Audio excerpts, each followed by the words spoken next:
Well, ladies and gentlemen, good evening. Thank you very much for coming to this last contribution in the series on leadership in a time of transition and turbulence.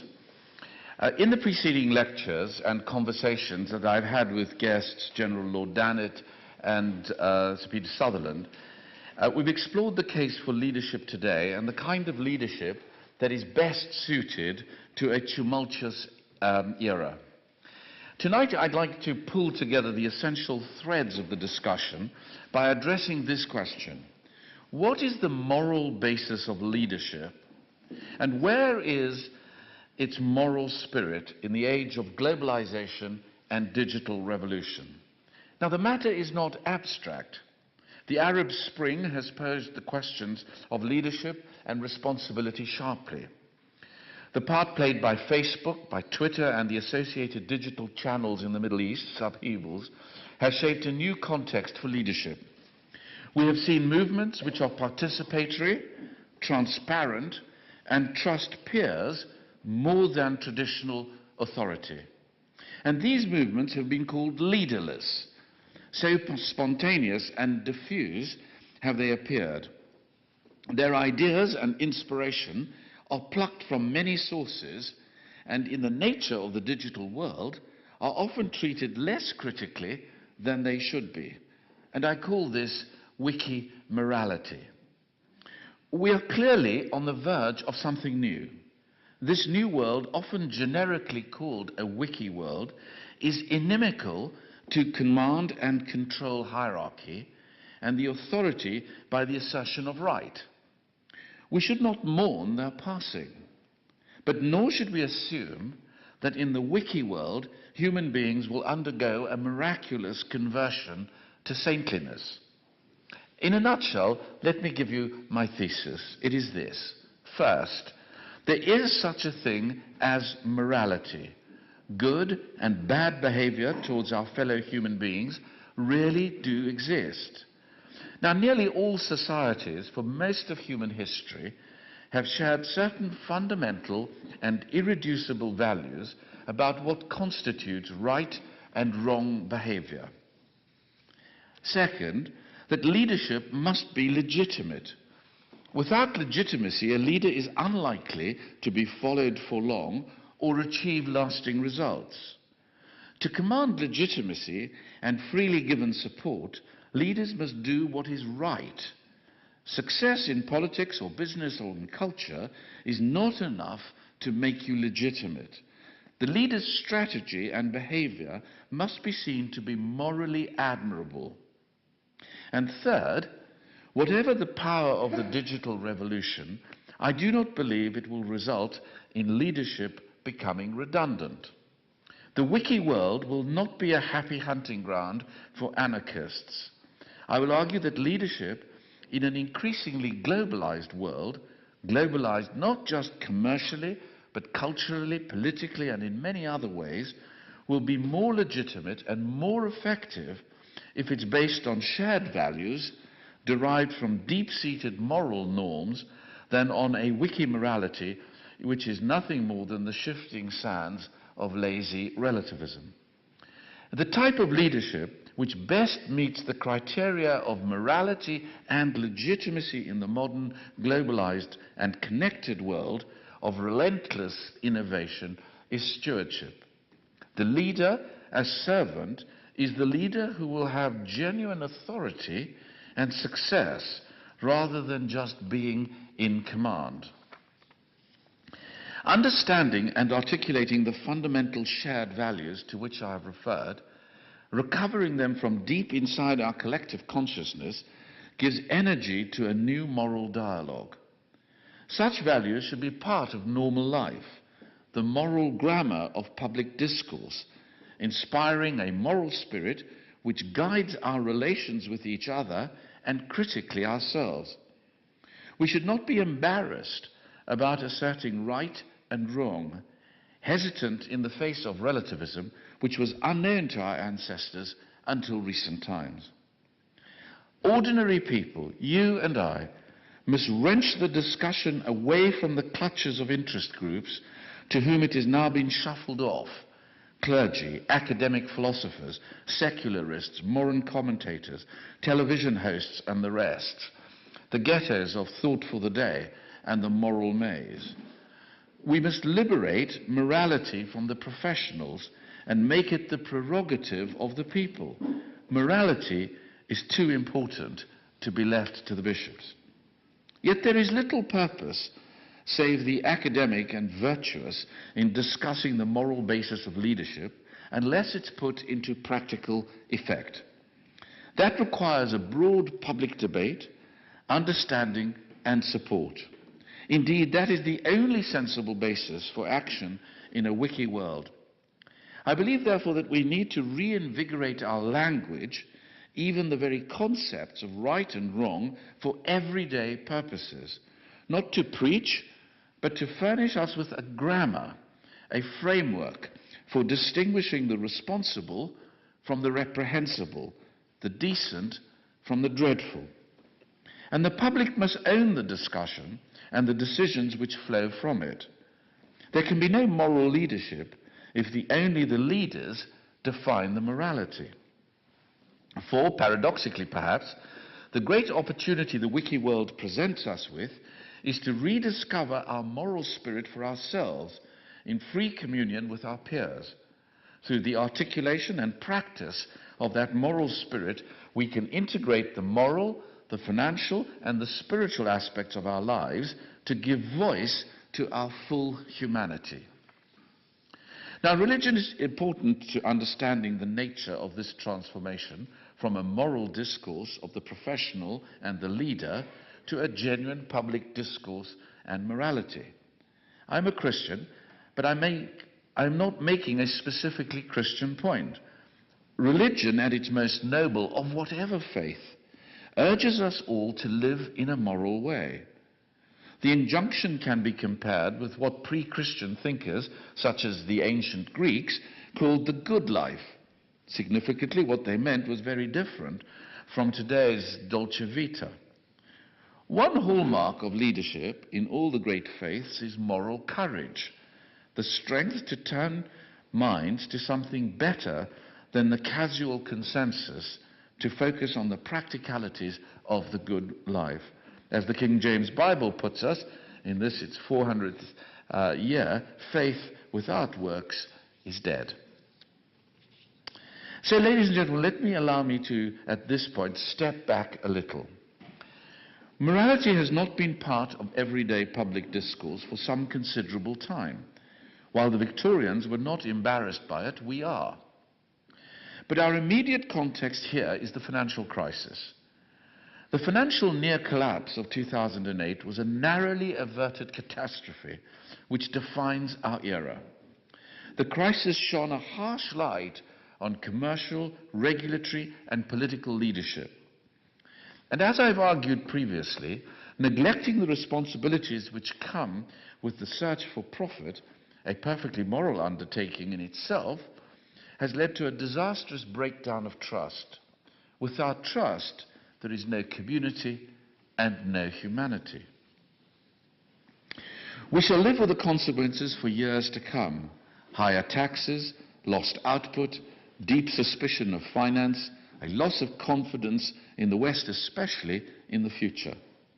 People are poorer than they would probably otherwise have been. This is not just an economic point, it's also a moral point. The value destruction running into trillions of dollars reversed the logic of profit. That is the engine of a better future for millions who languish in unexcusable poverty. No wonder there's a prevailing sense that a great wrong was done, a wrong which many believe has been inadequately redressed. To redress the wrong, we need a far-reaching change in moral behavior, especially in finance, both for its own sake and to preserve economic stability.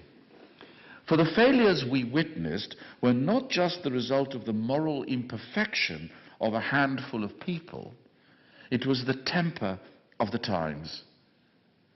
All this alone would demand a transition, what I defined in an earlier lecture as a move from one set of attitudes to practices of another. And this will not be easy.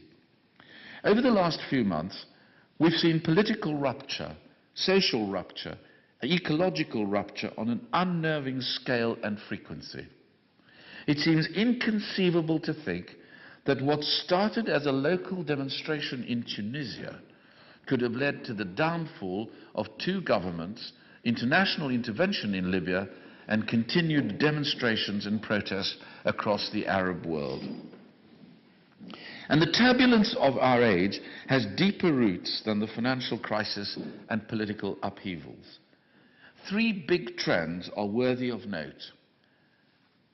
The epochal shifting in power from west to east, a sharpening contest of beliefs both between religions, for example Islam and Christianity, and between belief and secularism, and the accelerating pace of scientific and technological innovation. Establishing shared values, never a simple matter, is all the harder amidst such confusion. Our response is what this country has become known as a big society. The big society is about the intermediate groups in society, those between the individual or family and the state, taking on functions which the central state performs today. As the classic command and control Western welfare state reaches the limits of its capacity, the digital revolution gives people ready access to information which was previously the preserve of the state, and enables networks of like-minded people to pool their resources cheaply and effectively. The internet and social media have made it possible for a whisper of dissent to become the roar of revolution. I'll expand on this point in a minute, though I might add here, somewhat as an aside, that I'm mindful of recent warnings about the danger of governments and big corporations abusing the internet. The technology which has helped to mobilize popular movements in the Middle East and elsewhere has also been used by the authorities against them. What is sourced to the protesters' goose is sourced to the secret policeman's gander. The amount of data companies can gather about us from the internet is inherently invasive and disturbing. Some experts claim that they can predict with 90% accuracy from the pattern of our credit card spending the likelihood of our getting divorced. Now, the internet may not turn out to be the liberated zone earlier visionaries imagined. It would just automatically be. In other words, the wiki world does not solve the problem of responsibility. When something goes wrong in the wiki world, as it will, blaming an amorphous digital network should not be an acceptable response. The wiki world cannot replace one kind of evasion of responsibility with another. Networks consist of people, and the division of labor means that the buck has to stop somewhere. Responsibility rests with leaders.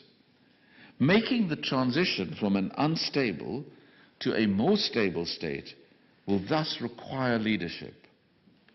So what do I mean by this leadership? Let me sum it in a phrase.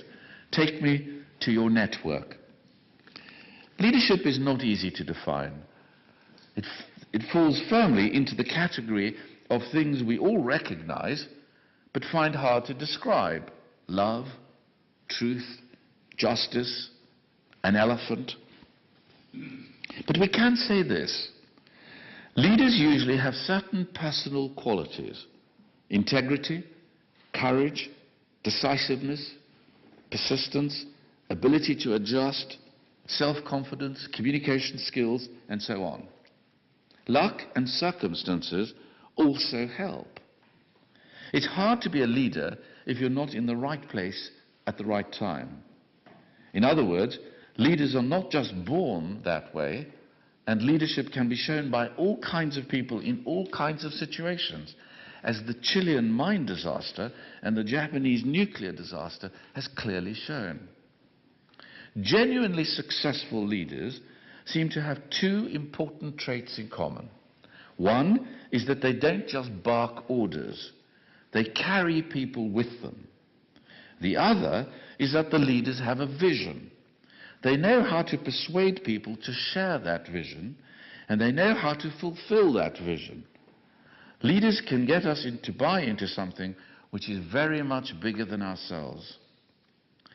They can pull off this trick because of the nature of the bond with their followers. In the end, the followers must believe that the leader has their best interests at heart.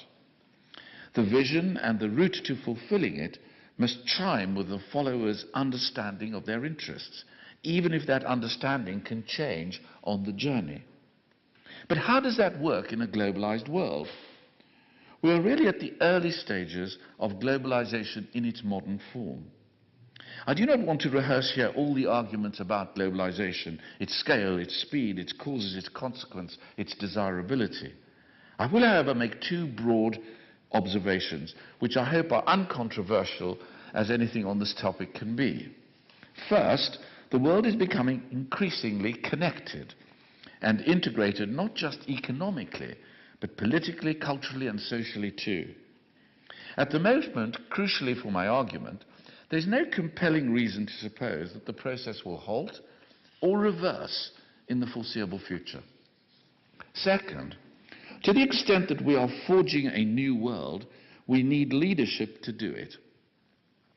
But old-fashioned hierarchical leadership no longer works, as events in the Middle East have proved. A host of trends is changing the balance of power between the leaders and those led. Modern society is too complex. People are better informed and educated, and events are too fluid. Digital technology has given people individually and collectively the power to challenge leaders in a way they have never enjoyed before. The prime source of that power is networking. We all know about the impact that social media and networking have on our lives, personally, economically, and even politically in some parts of the world. People are talking to each other all the time and everywhere, without reference to what those at the top think. Gone are the days when those in power, which is not necessarily the same as those in authority, could command and control, telling voters, employees, consumers, or whoever, that this was good for them and that was bad for them, irrespective of what they might themselves think. People are choosing to trust their peers rather than authorities, and finding community in social networking sites that are beyond the reach of the government. In the Middle East, social media and technology have fueled the uprisings, helping people to connect, to organize, mobilize with unprecedented speed. The old broadcast model of one to many, epitomized by state TV and representing the tight control and propaganda of the authorities, has collapsed amidst the birth of social media. Let me cite three examples from the region. In Egypt, there were 32,000 new Facebook groups and 14,000 pages created in 2 weeks after January the 25th. The Facebook page, We Are All Khaled Said, honoring a young businessman allegedly beaten to death by police, last was instrumental in organizing Egypt's uprising and has around 1 million followers. The Day of Rage was started and coordinated on Twitter. All this meant was that social media did several important things in Egypt and Tunisia. It organized and mobilized people very fast. It kept the momentum up. It helped to shape the narrative. It put pressure on the international community. Locals were in doubt about the part social media played. Wael Ghanim is head of marketing for Google Middle East and North Africa, and a cyber activist who emerged as a leader of the anti-government protests in Egypt. He said, without Facebook, without Twitter, without Google, this would never have happened. He might sound self-serving. After all, he's a marketing man. But outsiders agree with him. Alec Ross Hillary Clinton's senior advisor for innovations, said that the uprisings in Egypt and Tunisia were notable for their lack of recognizable leaders, and social media made this possible. He also said, the Che Guevara of the 21st century is the network. It no longer takes a single, charismatic revolutionary figure to inspire and to organize the masses. Rather, in the digital age, leadership can be far more distributed, and that's something we clearly saw in Tunisia and in Egypt. Research recently published by the think tank Theos shows that social media are fast changing the way people engage politically. For example, this research showed that as many people have started, followed, or supported a campaign using social media, Facebook or Twitter, as have contacted a politician in the last 12 months. Moreover, young people are driving this trend. This is no surprise. But the extent to which young people have embraced social media is highly significant.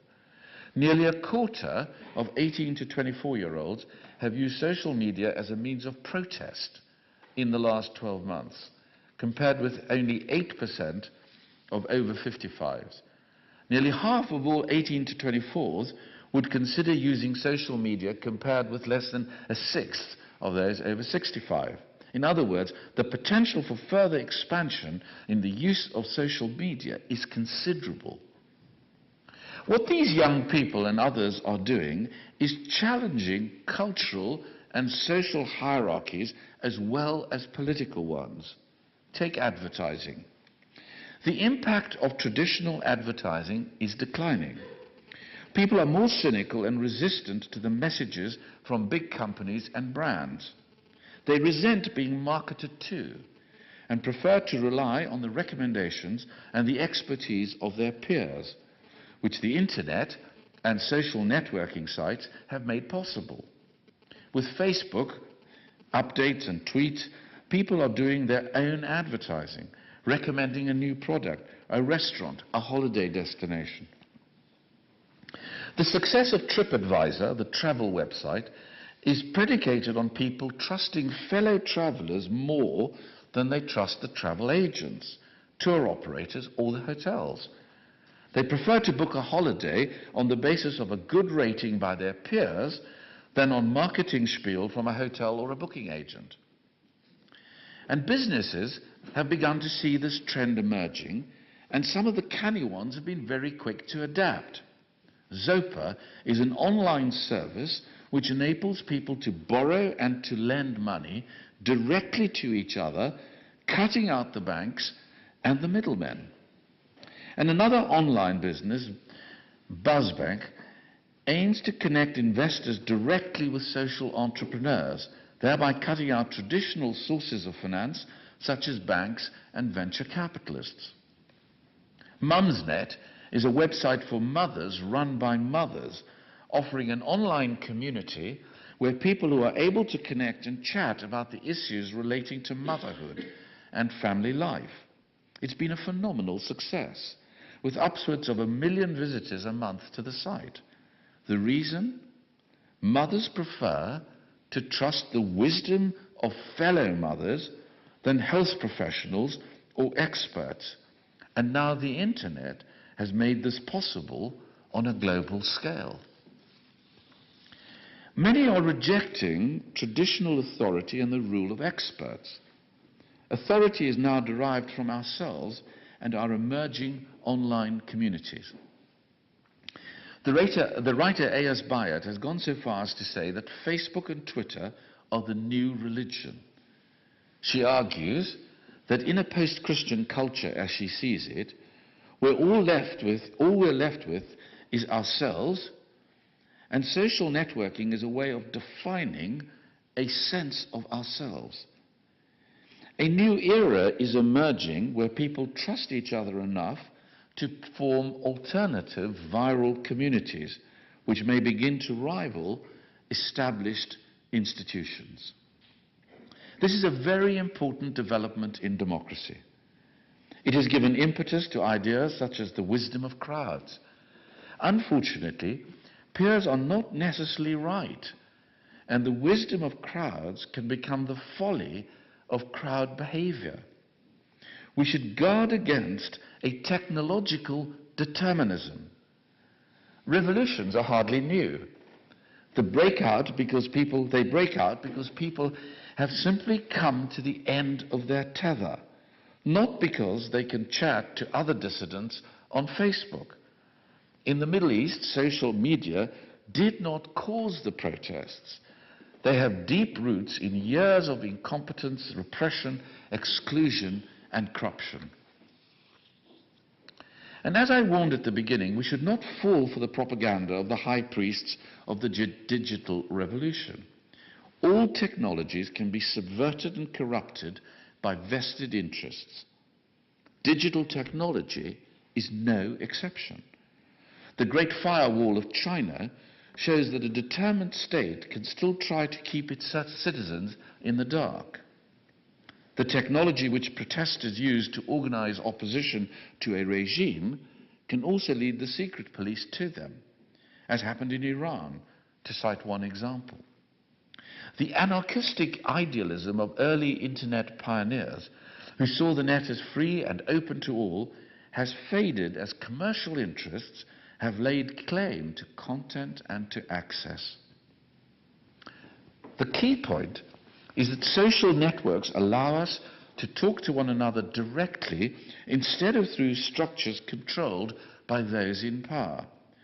And if you're in power, that's worrying, unless you're prepared to contemplate a kind of leadership which runs with the grain of the contemporary world. And what kind of leadership might that be? I begin to answer the question with an observation. Successful leadership depends on shared values. Leaders and followers will end up going their different ways if they do not share a common moral underpinning. Leadership fit for the 21st century, the globalized world, will be no different. Where can we search for such values?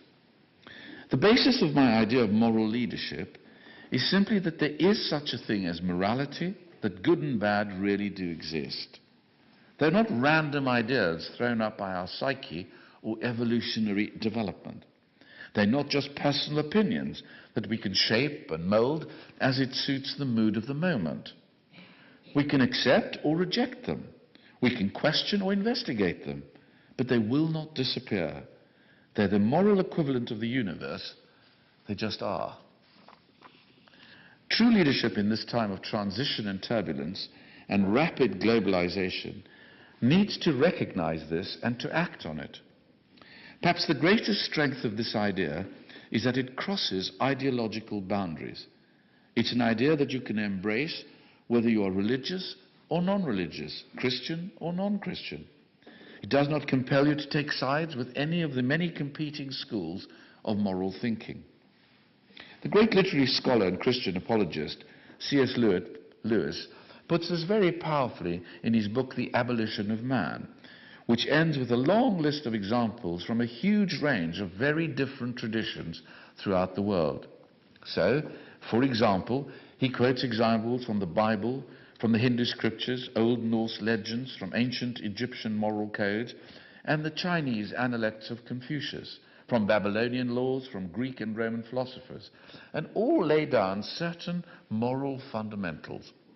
Forbid murder, insist on duties to children, parents and elders, exhort people to honesty, mercy and beneficence, and tell people how to treat others as they would be treated themselves, the so-called golden rule, which will be familiar to those of you who followed these lectures.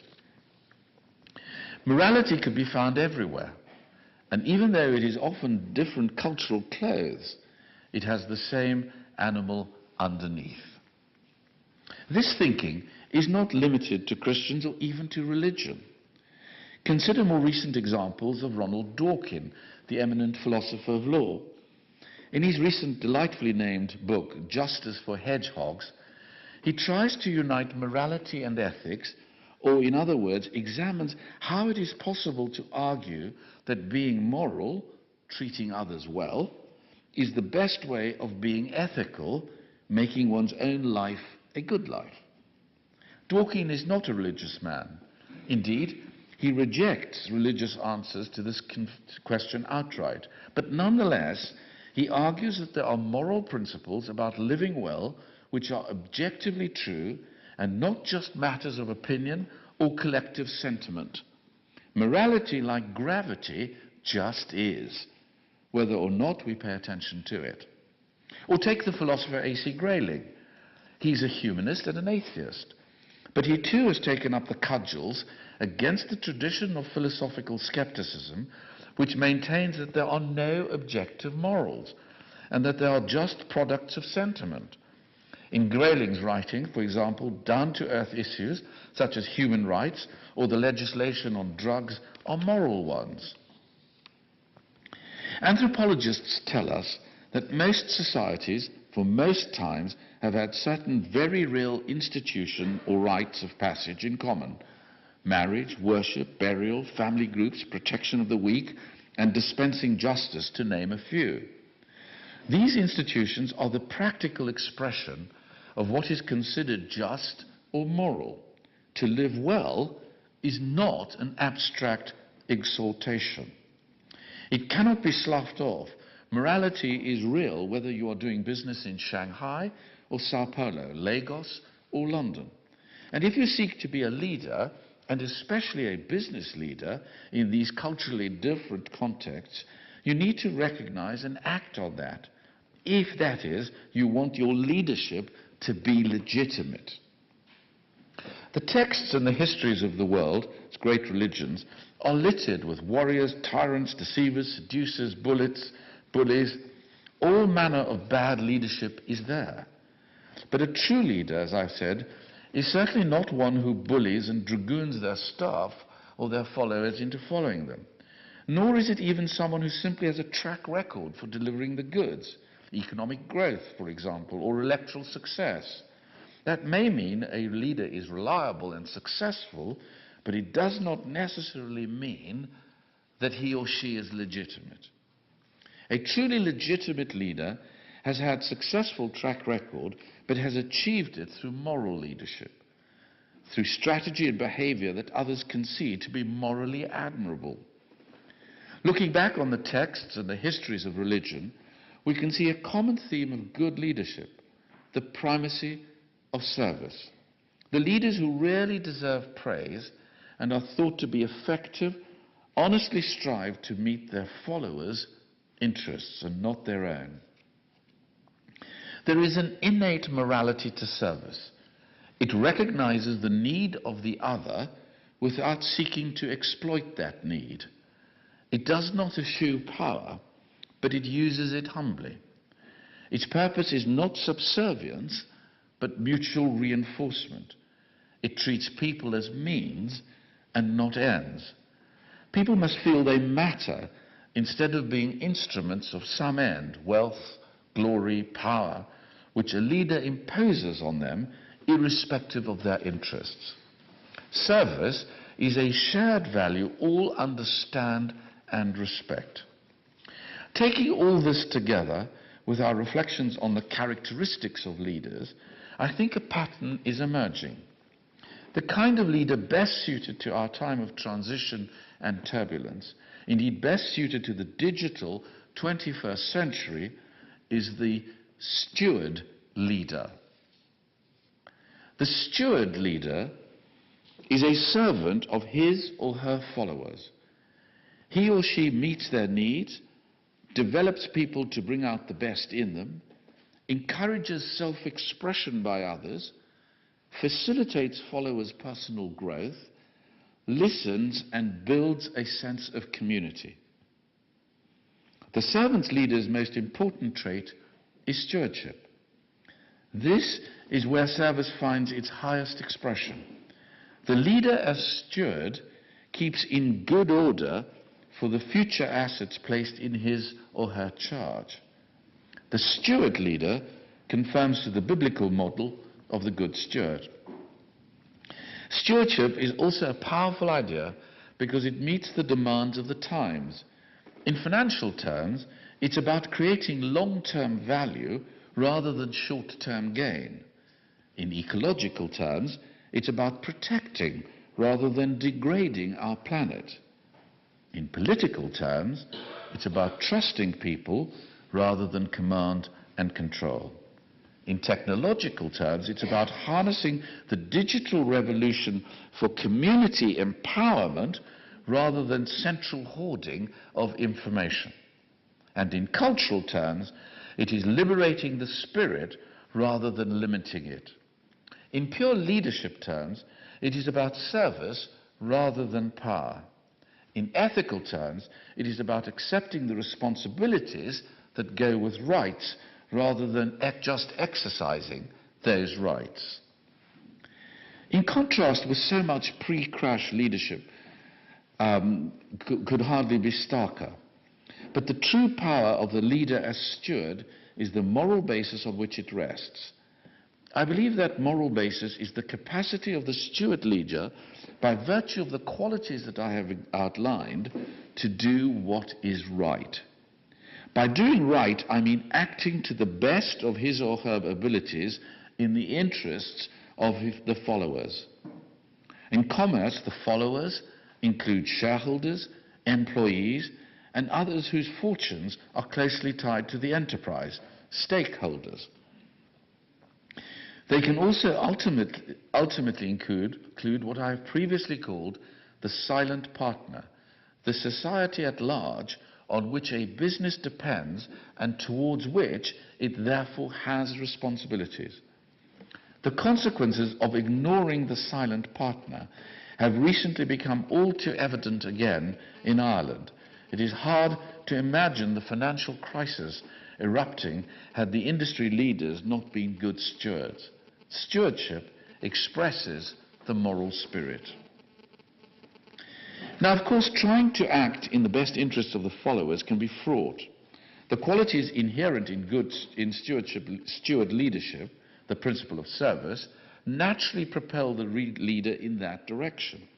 But it may not be obvious where the best interests lie. Even where it is, disagreements are possible. And honest mistakes are inevitable. You cannot keep all of the people happy all of the time, yet the leader takes the blame. The ancient paradox of leadership has become even more difficult in our age of digital participation.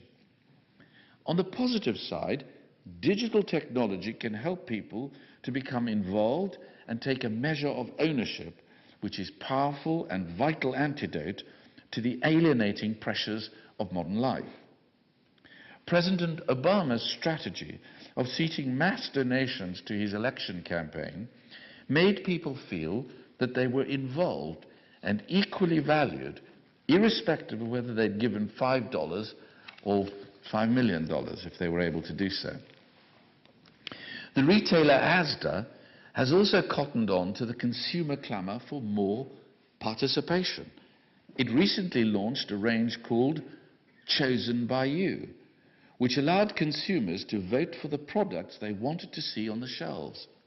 It was part of a wider trend that the company called democratic consumerism, by which consumers were being brought into the heart of business and allowed to help to shape its direction. On the negative side, however, we can see the dilemmas freedom of information throws up. Freedom of information is participation with a vengeance. Nothing challenges the powerful more than the truth, but it is also broadly agreed that some secrets should be kept. This tension, however, is being given an extra turn of the screw by OpenLeaks, which is due to be launched soon. OpenLeaks claims it will provide an untraceable digital Dropbox in which whistleblowers can safely deposit sensitive information they wish to make public. The twist is that the whistleblower can name the body to which he wants that information passed on. OpenLeaks is forming partnerships with news organizations and NGOs which the whistleblower can nominate as the recipient.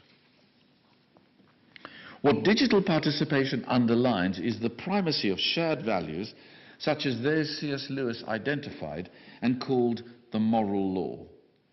These values dwell deeply in the human psyche, nurtured by evolution, experience, and belief. For this reason, some Christians and others have called it natural law. Terminology aside, these principles are the wellspring of morality. They are the moral spirit in action. Following them makes for a good person and a good life, and that is why they can be shared almost regardless of race or creed or culture. Even more important, their source also renders them irreducible. The political philosopher Michael Sandel, a Harvard professor, put it this way in his 2009 Reith Lectures: moral values are incommensurable. Moral values can be dissected, divided, and debated. But as with splitting the atom, at some point you reach an irreducible moral code no amount of rhetoric can explain away. It is the very opposite of wiki morality.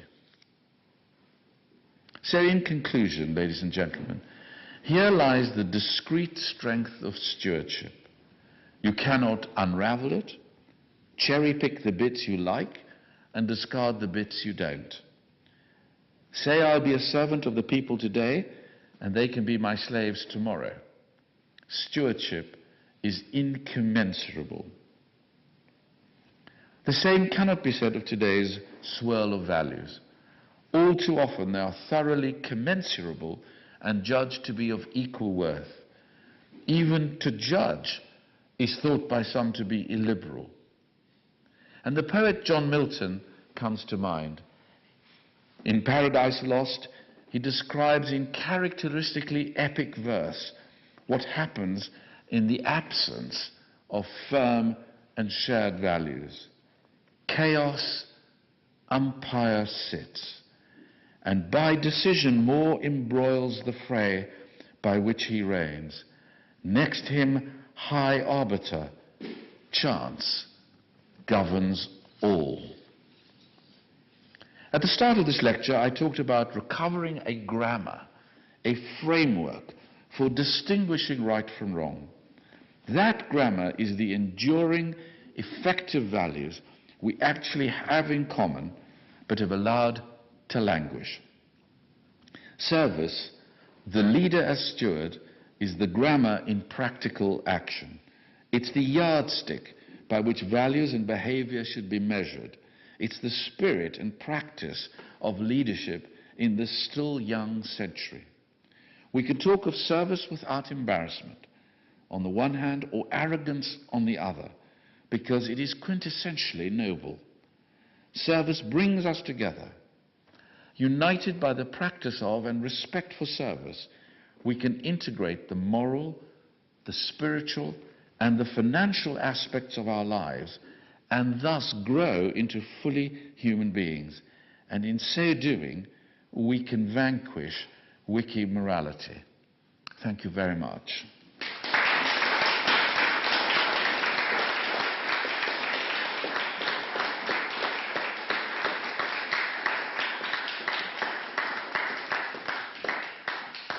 Well, ladies and gentlemen, as is our custom, I'm very happy to take any questions, if there are any. Richard, do you want to just bring the mic? If I may take your closing remark as a key entree, you appear to be juxtaposing wiki morality with another essential morality which we once, you believe, all shared and which you look forward to our continuing to share. But in this very complex and nuanced society that we're moving in, that complexity prevents us from making all kinds of connections which were naturally made before and unchallenged, within which it was possible for many of us to adopt or to have adopted or to have been born into a set of values about which we never even thought or questioned, but automatically shaped our lives and decisions.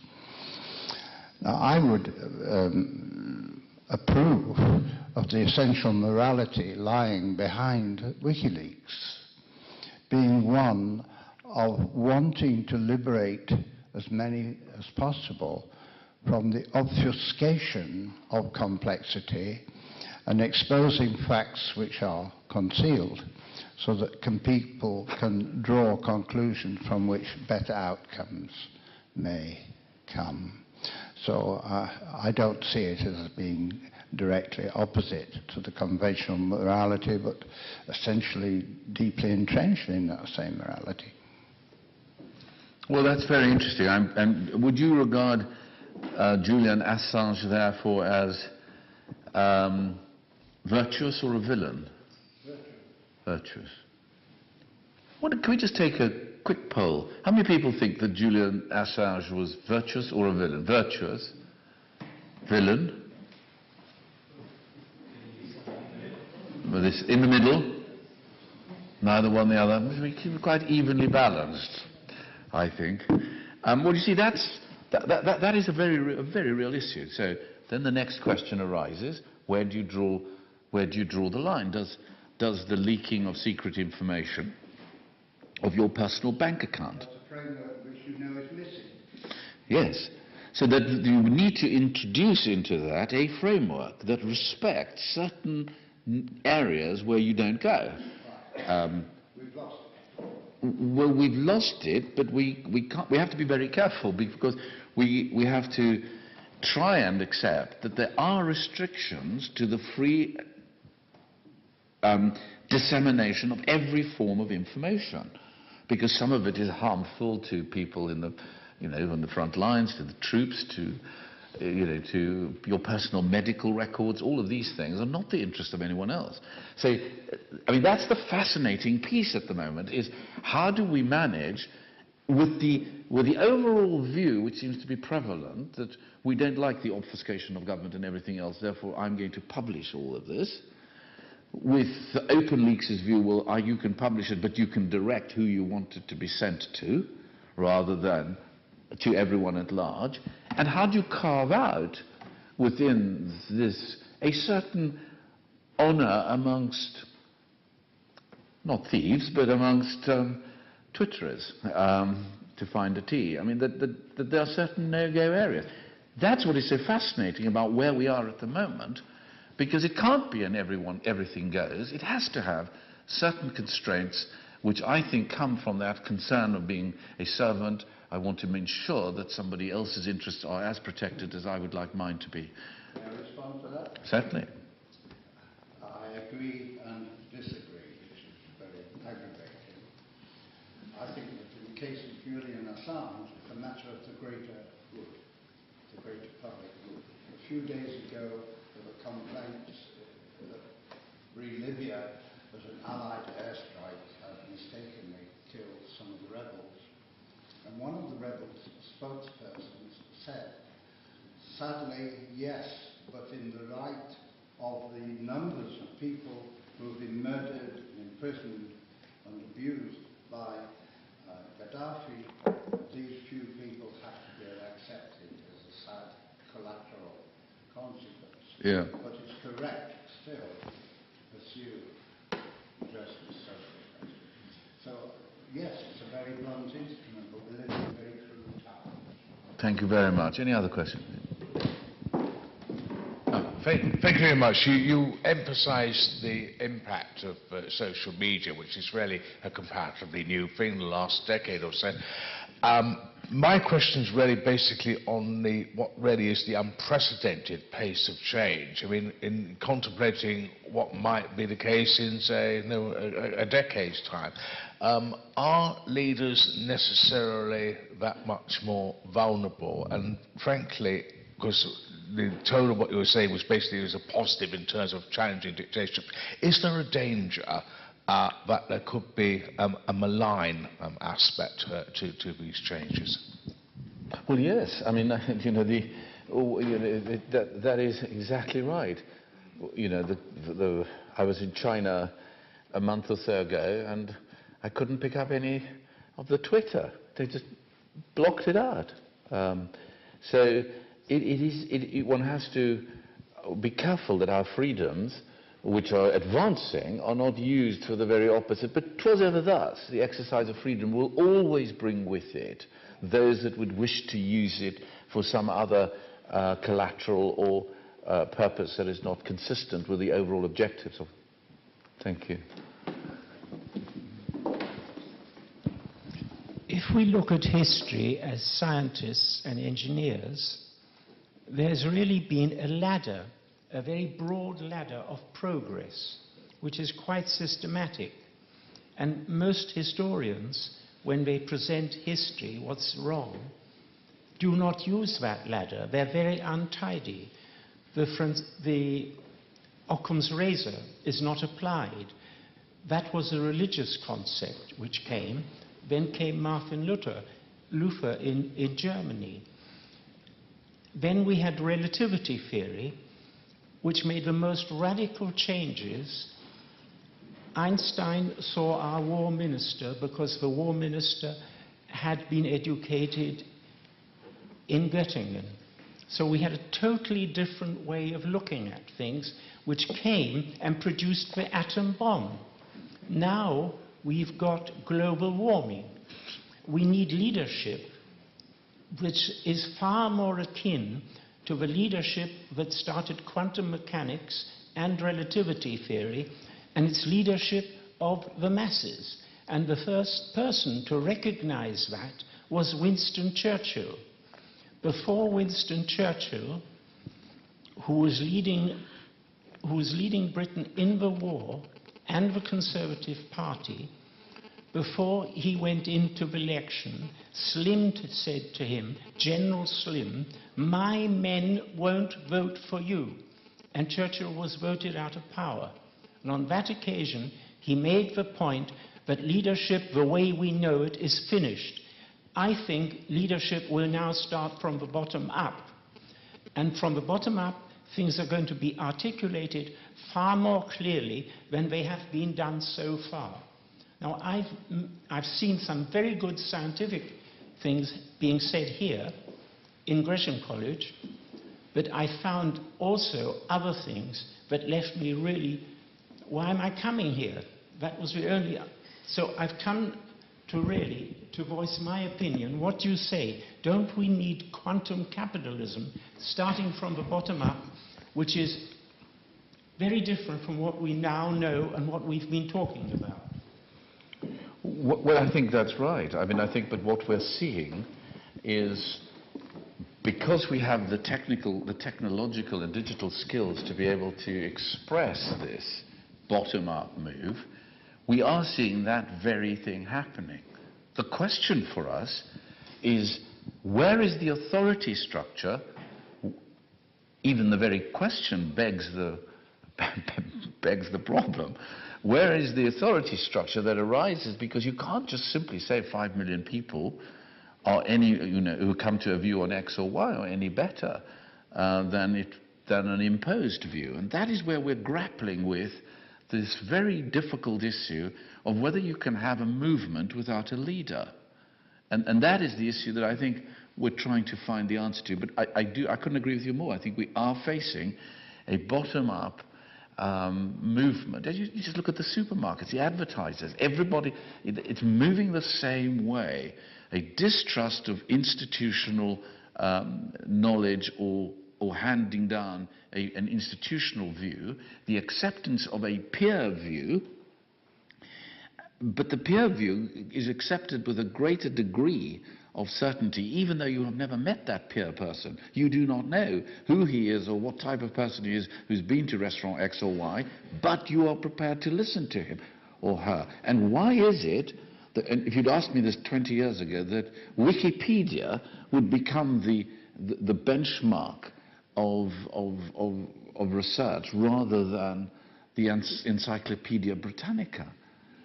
It will reflect that change that is occurring between a peer group that we trust to an institution that we don't want to trust, but we have to find the way in which the correctives of an institution can be applied to the collective of the aggregate of people's opinion. Yeah, that sort of thing, yeah. Thank you. Can we... Thank you very much. I rather had a smile when you mentioned C.S. Lewis, because the motto of my old school was something you'd be familiar with from the Old Testament. Unless the Lord keepeth the city, the watchman waketh but in vain, which was the text of the speech John F. Kennedy was due to give in Dallas. And of course, Kennedy and C.S. Lewis died on the very same day. I would also just say, before putting my quick question in, that I worked 10 years ago in a government department which had very, very serious problems because decent, honest and hard-working people were cowed into acceptance of wrongdoing by a profoundly amoral person very, very close to the top. It was eventually sorted out, but very, very late, and with a very, very reluctant admission of wrongdoing. My question, Professor, is regarding the inappropriateness, which I think we would all agree with, of cherry-picking morality. Do you think that there is perhaps a wider lesson from the Irish bank case, in the sense that that was perhaps a precursor of that, and a warning sign that things were seriously wrong, in that the authorities in that country were frankly cowed into immoral inaction in relation to immoral behaviour by what had been the most powerful institution in the land there. And I think we're all aware that I'm referring to the inaction in relation to the sexual abuse of children by members of the Catholic Church. Not the actual actions, but the failure to address this issue. And the whirlwind is reaped. Thank you. Well, thank you. I mean, I'm not entirely clear how the two are related. But I do think that one has to realize one can't cherry pick, and you have to try and be as consistent as one can by applying the tests, both in moral philosophy, political philosophy, and your personal life, that these come together. You can't have a sort of a cherry picking, a sort of wiki morality that says, well, it can change tomorrow because there are more people on Twitter who believe X or Y. We've got to use the social networks that we've got to advance the search for truth in the world, as we would always have done. Thank you. Any other questions? So you talk about some kind of bottom-up revolution occurring, more power in the hands of more people. What is the limitations of that requires this new form of leadership? Where do you see the failings of these networks to achieve the things that only institutions have been able to do before? Well, you see, that's a very good question, because the issue is that the need is articulated, let us come back to the networks didn't cause the Egyptian revolution. There was less food the year before than there was in this year, and there wasn't a revolution then. But what it did do is that it took the flashpoints and enabled those to become this galvanizing catalyst. Thank you.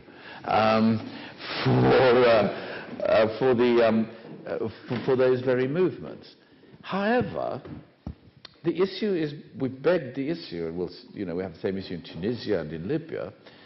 Once you've got that catalyst and you've seen the beginnings of, what do you have? Do you have the reign of terror, immediately thereafter? Or do you see emerging from that people who are prepared to be recognized as steward leaders, therefore they have the interests of the group together, they understand the nature of the social networking. They understand that there are some basic questions of participation, trust, and transparency, and therefore, I don't think you dispense with one or two or a group of people emerging as becoming leaders.